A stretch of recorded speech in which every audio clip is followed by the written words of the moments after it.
और सफाई कर्मचारियों की हड़ताल हरियाणा भर में जारी है। दरअसल कैथल की बात करें तो यहां भी हड़ताल चल रही है। कूड़ा हटाने की कोशिश में प्रशासन जुटा हुआ है।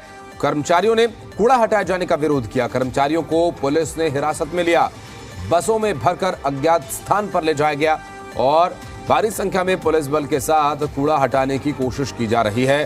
सफाई कर्मचारियों की हड़ताल का 8वां दिन है और ऐसे में जगह जगह कूड़े का अंबार लगा हुआ है। आपको बता दें कि प्रशासन कूड़े को हटाने के लिए जुटा हुआ है।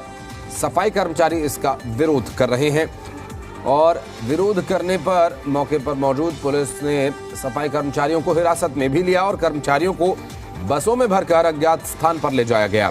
फिलहाल प्रशासन भारी पुलिस बल के साथ कूड़ा हटाने की कोशिश में जुटा हुआ है। मौके पर जेसीबी कूड़ा हटा रही है। 3 तस्वीरें इससे जुड़ी हम आपको दिखा रहे हैं जहां कूड़ा हटाने की कोशिश की जा रही है। 3 तस्वीरें, रास्ते पर कूड़ा फैला हुआ है, ये भी देखिए, और पुलिस के साथ धक्का मुक्की यहां पर सफाई कर्मचारियों की हुई जब पुलिस की मौजूदगी में साफ सफाई की कोशिश की गई।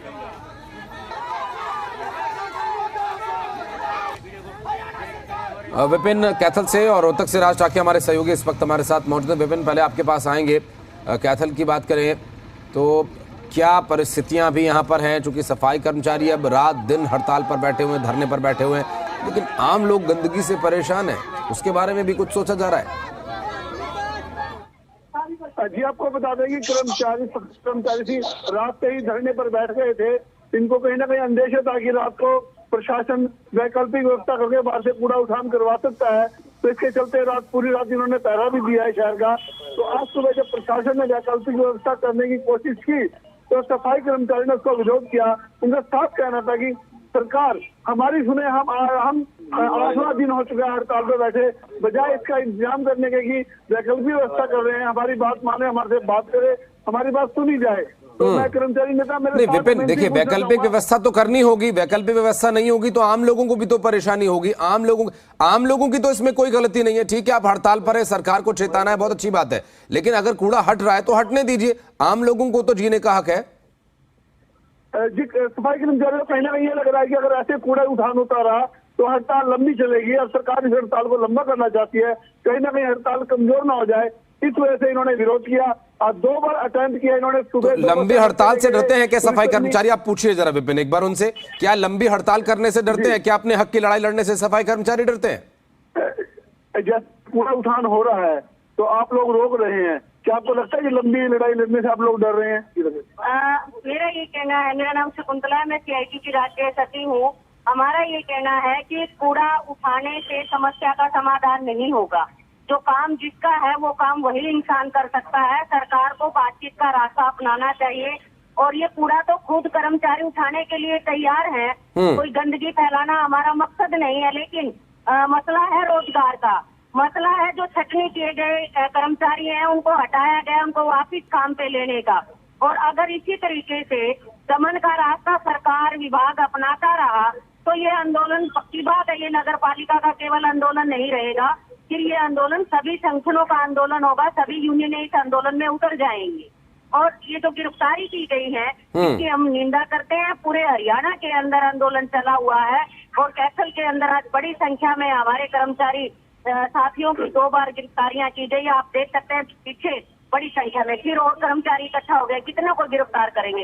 ये कोई रास्ता नहीं है, बातचीत का रास्ता अपनाना चाहिए। जी विपिन, आप अपना फोन स्पीकर पे रखिएगा, मैं फिर आऊंगा आपके पास, मैडम से भी बातचीत करेंगे और सफाई कर्मचारियों से बातचीत करेंगे। फिलहाल हम राज ठाकरे के पास चलते हैं, उनसे जानने की कोशिश करेंगे कि अभी वहां क्या परिस्थितियां हैं और क्या सफाई कर्मचारियों की प्रशासन के बीच बातचीत की कोई तैयारी है। सफाई कर्मचारी अब आगे क्या करने वाले हैं? राज ये बिल्कुल, जिस तरीके से रोहतक की अगर बात कर ली जाए तो रोहतक नगर निगम में पिछले 8 दिनों से जो है वो कर्मचारी हड़ताल पर हैं और जगह जगह जो है कूड़े के ढेर लगे हुए हैं। सफाई व्यवस्था वो पूरी तरीके से चरमा चुकी है और आए दिन जो है ये समस्या बनी रहती है। कर्मचारियों की काफी लंबे समय से मांग है और जिस तरीके से कर्मचारी अब जो है उन्होंने करड़ा रुख अपना लिया है, और सफाई कर्मचारियों का कहना है कि जब तक उनकी मांग पूरी नहीं कर ली जाती है, जब तक ये हड़ताल पर ही रहेंगे। मेरे साथ रोहतक नगर निगम के अधिकारी यहाँ पर मौजूद हैं, कर्मचारी मौजूद हैं, वहीं प्रदेश के पदाधिकारी भी मौजूद है, वहीं रोहतक नगर निगम के जो प्रधान है संजय बिडलान, वो भी हमारे साथ मौजूद है। उनसे भी हम बात करेंगे कि आखिर इतना लंबा आंदोलन कब तक चलेगा और मुख्य इनकी जो समस्याएं हैं वो क्या क्या है, इनकी मांग क्या है। जी संजय जी। जो आज हमारी ये 8वें दिन की हड़ताल है, ये इससे पहले 19 तारीख से पहले नगर पालिका कर्मचारी संघ हरियाणा द्वारा हरियाणा को सरकार को अपना मांग पत्र सौंपा था, जिसमें कर्मचारी की जायज मांगे थी। जिसमें सबसे पहले हमारी यही है कि 20-25 सालों से हमारे कच्चे कर्मचारी सफाई का कार्य कर रहे हैं, परंतु अभी तक किसी कर्मचारी को पक्का नहीं किया गया है। दूसरा, हमारा समान काम समान वेतन है, जो कि सुप्रीम कोर्ट के आदेशों की भी हरियाणा सरकार उल्लंघना कर रही है। जगजीत बनाम केंद्र सरकार का केस है, जिसमें कि साफ साफ लिखा हुआ है कि पार्ट हुए कर्मचारियों को समान काम समान वेतन दिया जाए, परंतु हरियाणा सरकार समान काम समान वेतन नहीं दी जा रही है। और इसके अलावा जिस प्रकार कोरोना काल में हमारे कर्मचारियों ने अपनी जान जोखिम में डालकर शहर के बीच में आकर काम किया और आम जनता बेचारी अपने घरों में छुपी बैठी थी, इसलिए इस तरह के हमारे कर्मचारियों ने जोखिम भरा काम किया है। तो हमारी मांग यही थी कि हमारे सफाई कर्मचारियों को 4,000 रुपए जोखिम भत्ता प्रति माह दिया जाए। सरकार आपकी नहीं मानती है तो क्या करेंगे, आगे किस तरीके की रणनीति होने वाली है?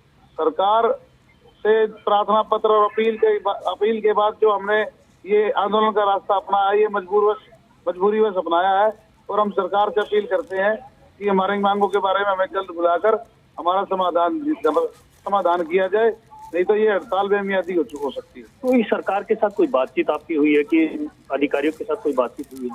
19 तारीख को हमारे जो हमारी हड़ताल शुरू हुई थी, हमारे मंत्री हैं डॉक्टर गोयल तो कमल गुप्ता जी, उन्होंने वार्ता के लिए बुलाया था, परंतु हमारी किसी भी मांग को उन्होंने अस्वीकार किया और स्वीकार न करते हुए सभी बातों को नकार दिया है सीधा सीधा। शहर में काफी महामारी फैलने का भी डर है, तो ऐसे में बिल्कुल हम समझते हैं कि जब शहर में गंदगी होगी तो शहरवासी भी परेशान होंगे। हम यही बताना चाहते हैं कि हमें हड़ताल करने का कोई जानबूझकर हमारा कोई प्लान नहीं था। हमने सरकार से पहले अपील की थी कि हमारी मांगे पूरी करी जाए। अभी हम सरकार से ये अपील करते हैं और शहरवासियों से और पूरे हरियाणा वासियों से भी अपील करते हैं, जो भी राजनेता लोग हैं, कि इस हड़ताल में और इस आंदोलन में हस्तक्षेप करके सरकार और कर्मचारी के बीच बातचीत कराए और इसका हल निकलवाए। जी, मैं विपिन आपके पास आऊंगा। कैथल चलेंगे, कैथल चलेंगे। विपिन हमारे सहयोगी हमारे साथ मौजूद हैं। विपिन, जो कर्मचारी वहां मौजूद हैं, मैं सीधा प्रश्न उनसे करूंगा अभी कि अगर कूड़ा उठान नहीं होगा तो आम लोगों को समस्याएं होंगी। ये आप आम लोगों की सुविधा के लिए आप लोगों ने कोरोना काल में इतनी मेहनत करी, लोगों को ऐसे समय में बीमारियों से बचाया, उनके साफ सफाई की, उनको बीमारियों से बचाने के लिए आपने अपनी जान तक जोखिम में डाली। अब आप उन्हीं की जान जोखिम में डाल रहे हैं। सरकार से नाराजगी है, सरकार ने काम नहीं किया आपका, तो आम लोगों को तो कम से कम कूड़ा साफ सफाई में रहने का हक है सर। कोरोना काल में आप लोगों ने जान जोखिम में डाल के सफाई की थी आम लोगों को बचाने के लिए, परंतु अब वही लोग दोबारा बीमारी का शिकार हो गए, तो अब ऐसा क्यों कर रहे हैं? कूड़ा उठाना तो होने दो उनको। कोरोना काल के दौरान सफाई के, आयर के, सीवर के, दफ्तर के टोटली कर्मचारियों ने अपनी और अपने परिवार की जान जोखिम में डाल करके कार्य किया, और उस वक्त के पूर्व विभागीय मंत्री श्री अनिल विज ने मीटिंग की थी अपने हाउस पर, और उसमें उन्होंने वादा किया था कोरोना से जो कर्मचारी गुजर जाएगा उसके 50 लाख रुपए मुआवजा परिवार को, और एक परिवार के सदस्य को पक्की नौकरी। प्रश्न ये है कि अब उस टाइम आपने काम किया था तो अब क्यों कर रहे हैं? हम काम आज भी करना चाहते हैं ईमानदारी से। जब हमने कोरोना में अपनी और अपने परिवार की जान जोखिम में डालकर कार्य किया तो हम आज भी करना चाहते हैं। अभी परसों दीपावली थी, राष्ट्रीय पर्व, राष्ट्रीय त्योहार, हम भी ये त्योहार मनाना चाहते हैं, हमारे बच्चे भी त्योहार मनाना चाहते हैं, लेकिन ये सरकार जानबूझ करके अड़ियल रुख अपना रही है, क्योंकि पूर्व विभागीय मंत्री ने वादा किया, वर्तमान में डॉक्टर श्री कमल गुप्ता उनके साथ 3 दौर की वार्ता हुई। 19 सितंबर 21 को करनाल में प्रदेश के मुखिया श्री मनोहर लाल खट्टर के दरवाजे पे गए थे हम अपनी फरियाद लेकर के। करनाल के प्रशासन ने मुख्यमंत्री से समय लेकर कहा था 15 दिन में समस्या का समाधान करेंगे, लेकिन आज तक 15 दिन नहीं आए। 2014 से हर महर्षि वाल्मीकि जयंती के मौके पर प्रदेश का मुखिया, इसके विधायक, इसके मंत्री ग्रामीण सारी सफाई कर्मचारियों को इकट्ठा करते हैं और ये क्या क्या इकट्ठा करते हैं कि ठेकेदारी खत्म होगी, कच्चा कर्मचारी पक्का होगा, समान काम समान वेतन मिलेगा, पुरानी पेंशन पुरानी असग्रेसिया बहाल होगी। लेकिन चौथे वादे, चौथी घोषणाएं ये सरकार कर रही है। पहली बात तो है ये बातचीत नहीं करती, बातचीत करते हैं तो उसके परिपत्र नहीं जारी करते। मजबूरी में विपिन, देखिए समस्याएं तो हैं, लेकिन समस्याएं बातचीत से हल होंगी और आम लोगों को कम से कम इस परेशानी से अगर कुछ निजात दिलाने के लिए वैकल्पिक मार्ग खोजने का प्रयास सरकार या प्रशासन कर रहा है तो उन्हें करने दीजिए। आप अपनी हड़ताल जारी रखिए, सरकार से बातचीत का रास्ता खुला रखिए और लंबी लड़ाई से आप मत डरिए। सोनीपत चलेंगे, हमारे सहयोगी राजेश खत्री हमारे साथ मौजूद है। राजेश, हरियाणा प्रदेश हड़ताल प्रदेश बनता जा रहा है। जी बिल्कुल, देखिएगा जिस तरह से सफाई कर्मचारी जो है हड़ताल पर डटे हुए हैं और कुछ तस्वीरें जरूर हम सोनीपत से दिखा देना चाहते हैं। आप यहाँ पर देख सकते हैं कि कर्मचारी जो है बाकायदा यहाँ पे नारेबाजी कर रहे हैं। एक बार कर्मचारियों से भी हम बात कर लेते हैं। क्या नाम है जी आपका? मेरा नाम संदीप है जी, मैं फायर का राज्य का वरिष्ठ उप प्रधान हूँ और नगर पालिका का जिला का सचिव। नगर पालिका जिला सचिव और फायर कर्मचारी भी संयुक्त रूप से प्रदर्शन जो है सोनीपत में हड़ताल कर रहे हैं। क्या प्रमुख मांगे, समाधान क्या है? हमने सर पहले भी लगता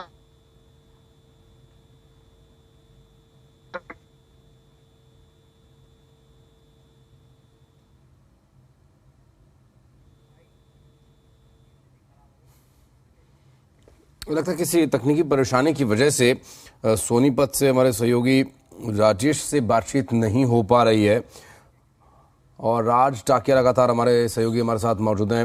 राज, चूंकि अभी तक की जो हड़ताल है 7, 8, 10 दिन तक ठीक है, इतना समझ में आता है, लेकिन अगर ये हड़ताल लंबी होती है और अगर कूड़ा उठान नहीं होने दिया जाएगा इसी तरह से, तो हरियाणा प्रदेश कूड़ा प्रदेश बनने में बहुत ज्यादा समय नहीं लगेगा। जी बिल्कुल, जिस तरीके से रोहतक के अलावा जो अन्य जो जिले हैं उनमें भी कर्मचारी हड़ताल कर रहे हैं। खासतौर पर गुड़गांव, रोहतक, सोनीपत और कैथल की अगर बात कर ली जाए तो ये जो मुख्य शहरें हैं, फरीदाबाद है, ये मुख्य शहरें हैं, इनमें भी जो है कर्मचारी हड़ताल कर रहे हैं और दिन प्रतिदिन जो है कूड़े के ढेर वो बढ़ते ही जा रहे हैं। ऐसे में महामारी फैलने का भी डर है। वहीं कर्मचारियों का भी उनकी एक मांग है, ये जब तक उनकी मांग पूरी नहीं हो जाती कर्मचारी हड़ताल पर ही रहेंगे। वहीं कर्मचारियों का साफ तौर पर कहना है कि जो विपक्षी दल है वो सरकार से बातचीत करे, बीच का रास्ता निकलवाने में है इनकी मदद करे, ताकि इनकी जो लंबित मांगे हैं, काफी लंबी समय से इनकी लंबित मांगे चल रही हैं, उनका समाधान निकल सके। तो क्या विपक्षी दलों से संपर्क किया सफाई कर्मचारियों ने? राज, किसी विपक्षी दल से संपर्क किया? क्योंकि ये राजनीति का मुद्दा बन जाएगा, फिर उनकी मांगे पूरी हो या ना हो, लेकिन ये मुद्दा राजनीतिक हो सकता है फिर। जी बिल्कुल, जिस तरीके से ये मुद्दा राजनीतिक हो सकता है, लेकिन कर्मचारियों की जो मुख्य मांग है वो यही है कि विपक्षी दलों से ये भी प्रार्थना कर रहे हैं कि बीच बचाव का कोई रास्ता निकलवाने में उनकी मदद करे और अन्य जो नेता हैं, जो दूसरी पार्टियों के नेता हैं, उनसे भी ये अनुरोध ही कर रहे हैं कि इस समस्या में इनके समाधान के लिए इनके कोई समाधान निकलवाने में इनकी मदद करे। सरकार से भी उनसे बात कीजिए। क्या कोई पहल की गई किसी दल की तरफ से? कोई विपक्षी दल सामने आया सफाई कर्मचारियों के सहयोग के लिए? बिल्कुल, हमारे साथ जिला प्रधान है, उनसे बात कर लेते हैं कि जिस तरीके से आपने विपक्षी दल की बात कही, क्या विपक्षी दल कोई सामने आपके साथ आया है, खड़ा हुआ है, कोई समाधान के लिए कोई बातचीत हुई है?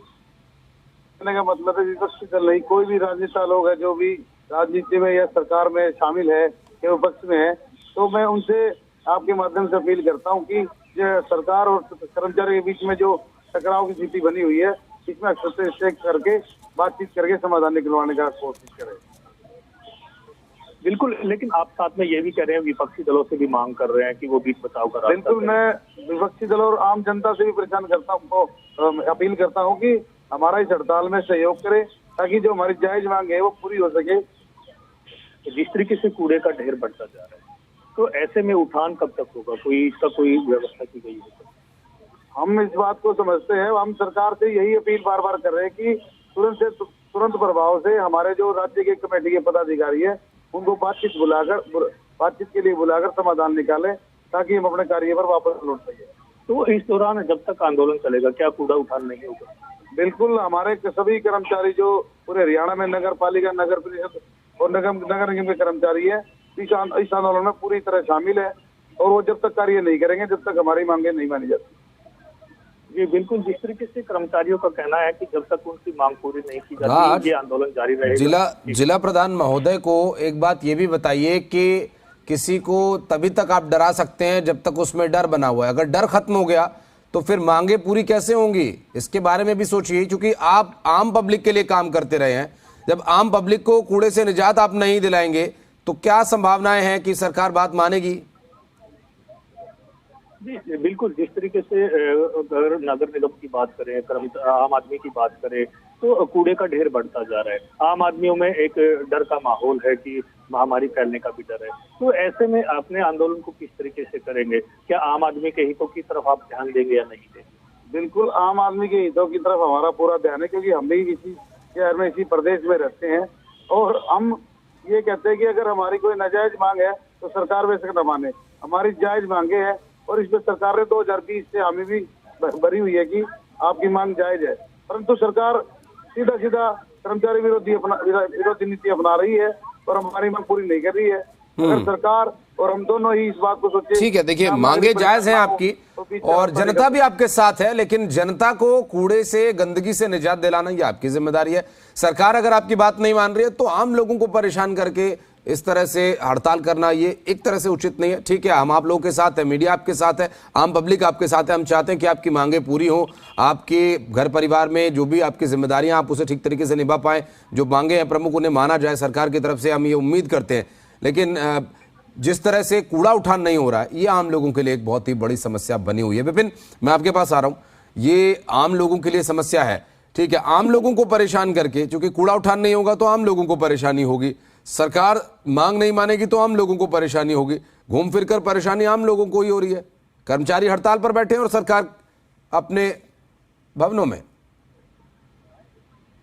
जी बिल्कुल, मैं खुद शहर के बीच में रहता हूं तो मैं देखता हूं, जब मैं घर से बाहर निकलता हूं तो जगह जगह कूड़े के ढेर हैं, बदबू का माहौल है, वहाँ 2 मिनट रुकना मुश्किल हो जाता है। जो लोग वहाँ पे रह रहे हैं निश्चित तौर पर वो बीमार होंगे और परेशान भी होंगे, बीमार भी होंगे। पूरा शहर परेशान भी है और धीरे धीरे जो वायरल चल रहा है उसकी वायरल की बुखार पीड़ितों की संख्या भी बढ़ रही है। कुछ लोगों का मानना है कि बीमार इससे मच्छर पैदा हो रहा है, मच्छर काट रहे, लोग बीमार हो रहे हैं। तो आम लोगों की समस्या समझना भी इन्हीं की जिम्मेदारी है और लोग इनका हल निकालना बिल्कुल विपिन, आम लोगों तक ये परेशानी जो है अब धीरे धीरे उन तक बढ़कर पहुंच रही है और सफाई कर्मचारियों की मांगे मानी जाए। हम ये उम्मीद करते हैं कि सरकार उनकी इन परेशानियों का हल करे जो वो मांग कर रहे हैं, लेकिन हम ये भी उम्मीद करते हैं कि सफाई कर्मचारी भी कम से कम, ठीक है आप कूड़ा नहीं उठा रहे हैं, कम से कम सरकार अगर कोई वैकल्पिक व्यवस्था कर रही है तो उसको आप होने दीजिए, क्योंकि अब आम लोग परेशान है, रास्ते पर चलना मुश्किल हो रहा है। बहुत शुक्रिया आप दोनों का हमारे साथ जुड़ने के लिए।